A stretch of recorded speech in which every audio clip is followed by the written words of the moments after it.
इस वक्त वो मिसेज़ राना के इंतज़ार में एक कैफ़े में बैठा कॉफ़ी से लुत्फ़अंदोज़ हो रहा था। 2 मिनट बाद ही मिसेज़ राना कैफ़े में दाखिल होती, इधर उधर देखती, उसे ही तलाश करने की कोशिश में थी। बरज़ल इब्राहिम ने खड़ा होकर उसे अपनी तरफ आने का इशारा किया था। वो इसे देखती उसकी तरफ चली आई। ओह, तो तुम हो इब्राहिम।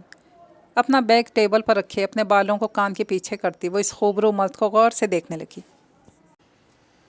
कौन सी बात थी जिसके लिए तुम मुझे अकेले संजान शहर की आबादी से दूर इस छोटे से कैफ़े में बुलाया था?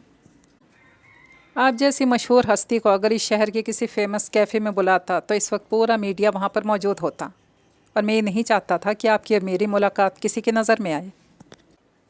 और ये खाकसार आपका बहुत एहसानमंद है कि आपने यहाँ आकर मुझे शर्फ बख्शा।